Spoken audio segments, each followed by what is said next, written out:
السلام علیکم ورحمۃ اللہ وبرکاتہ۔ کیا حال ہے سب کا؟ نحمده ونصلی علی رسولہ الکریم، اما بعد فاعوذ باللہ من الشیطان الرجیم، بسم اللہ الرحمن الرحیم، رب اشرح لی صدری ویسر لی امری واحلل عقدۃ من لسانی یفقہوا قولی۔ عید الفطر۔ عید الفطر خوشی اور مسرت کا دن ہے۔ اس دن روزہ رکھنا منع ہے، کیونکہ فطر کا کیا مطلب؟ افطار کرنا۔ یہ دن کھانے پینے اور اللہ کی بڑائی بیان کرنے کا دن ہے۔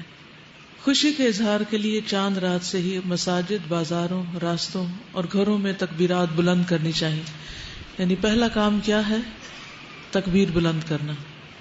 پڑھیے تکبیر۔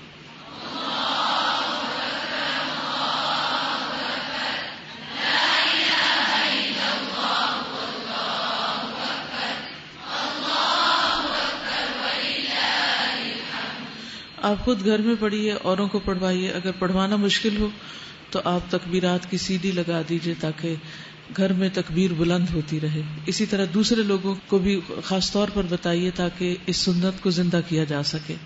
دوسری چیز جو کرنے کی ہے وہ صدقہ فطر ہے، جس کو ہم فطرانہ بولتے ہیں۔ یہ ہر مسلمان پر فرض ہے، خواہ اس نے رمضان کے روزے رکھے ہوں یا نہ رکھے ہوں، سب کے لیے ہے۔ نماز عید سے پہلے پیدا ہونے والے بچے، گھر کے ملازمین اور گھر آئے ہوئے مہمان کا صدقہ فطر بھی دینا ہوگا۔ یعنی صاحب خانہ جو ہے وہ دے تو زیادہ بہتر ہے۔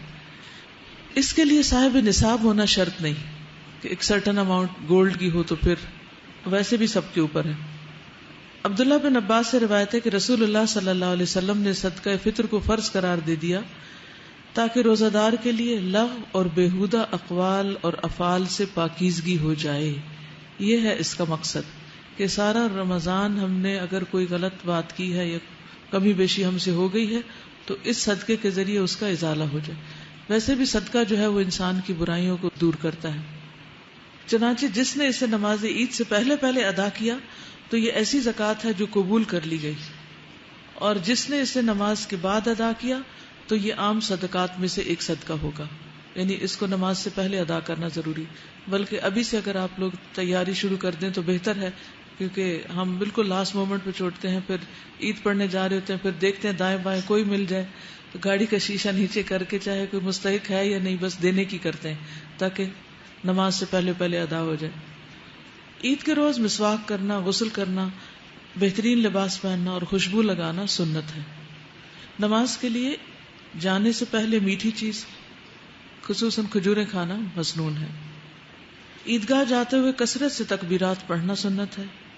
عید کی 2 رکعتوں سے پہلے اور بعد میں کوئی نفل نماز نہیں، یعنی جب آپ عیدگاہ جائیں گے تو نفل نہیں پڑھیں گے۔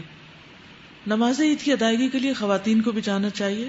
ام عطیہ سے روایت ہے، فرماتی ہیں ہمیں حکم دیا گیا، یعنی نبی صلی اللہ علیہ وسلم نے، کہ ہم جوان کنواری لڑکیوں اور پردہ نشین عورتوں کو بھی دونوں عیدوں کے دن نماز کے لیے لائیں، اور حکم دیا کہ حیض والیاں مسلمانوں کی نماز کی جگہ سے دور رہیں۔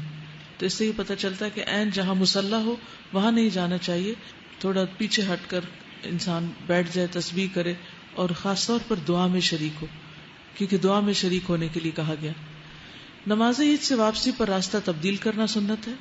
کسی وجہ سے نماز عید نہ پا سکنے والے افراد گھر میں 2 رکعت نماز پڑھ سکتے ہیں۔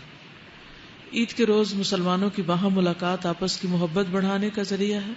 صحابہ کرام اس ملاقات میں ایک دوسرے کو یہ دعا دیا کرتے تھے، تقبل اللہ منا و منکم۔